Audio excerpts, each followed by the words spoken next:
Hi guys, welcome back to Origami Twist. My name's Jen, and in today's video, we are going to be making muffin liners, like the really fancy kind you get in a cafe, from scratch using baking paper.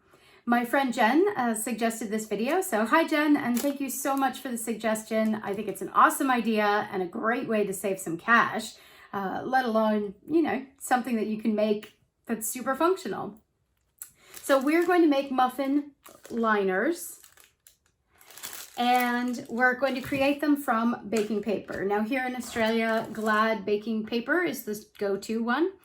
You may have a different one where you come from, but essentially we're just looking for a paper that goes in the oven to, line cake pans and that sort of thing.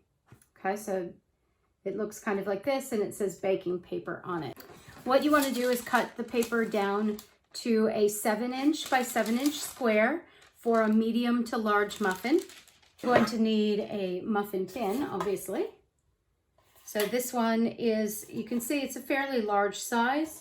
If yours are smaller, you may want a smaller square of baking paper. It's totally up to you, and you can practice to get an idea of what works for your tin. I'll also show you in the video a couple of tips about how to measure it so that you don't have to, you can take a little bit of the guesswork out of the equation. Obviously a pair of scissors or a paper trimmer and a glass that fits in the muffin tin so the bottom matches pretty well. It doesn't have to be perfect, but it definitely has to go all the way to the bottom.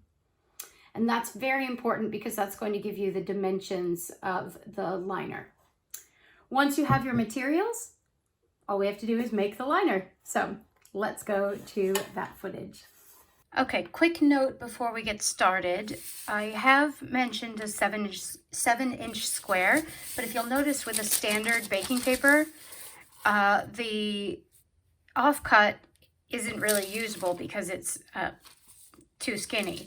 So what you may want to do is just cut the paper in half, and even though it isn't a perfect square, it should still make a decent sized cup. And you won't really be able to tell because of the points coming up. So if you want to conserve paper, try cutting the paper in half and seeing if that works for your muffin tins. And if it does, that'll save you a lot of wastage. I'm working with the 7" squares today though, and it is totally up to you what you decide to do. Have an experiment and see how you go. So what I'm going to do is lay the liner over the top of one of the holes of the muffin tin so that it's centered. You can see when you press down, you can see that it's in the center. And then I'm going to stick the glass that fits into that hole, as we mentioned, into the middle and press it down. Now you'll notice that if you're gentle with it, the cup will actually create itself to a point. And you may want to gently move it around so that it has, the aesthetics that you're looking for, if you want all of the different pleats to go in the same direction. But the idea is that we just want it to fit the shape of the muffin tin, and that's what the glass will do.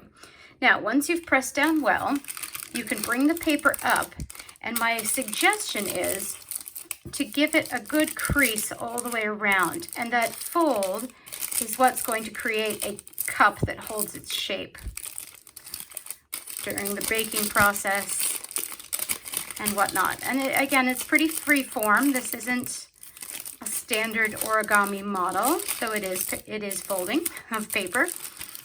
And there we go. And the more you make, the better you'll get, and you'll probably end up with your own folding system down like that. But once everything is creased really well, also give it a good crease around the bottom of the glass. You pull it out, and there's your muffin cup. Make a whole bunch of those, go ahead and pop them in, fill it with filling, and there's your muffins. Brilliant. Of course, quick tips. If you have smaller muffin tins, you'll need a smaller square of paper. Experiment until you get to it. You'll notice that it covers the ring and then goes 1" or 2" on either side. And of course, the corners go a little bit further.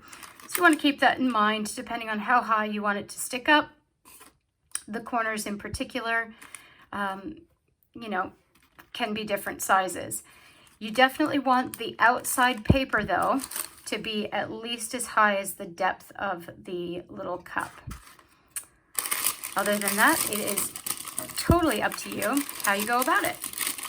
And because we've put these creases in, it should hold its own shape as we pour the muffin mix in. I hope you enjoyed that, guys. I hope you make heaps and heaps of muffins, and we'll see you again soon for another video. Please subscribe if you enjoyed this and want more videos like this in the future. Let me know in the comment section below if you have any suggestions for videos, and I hope you guys have a great day. Take care, guys. Bye-bye.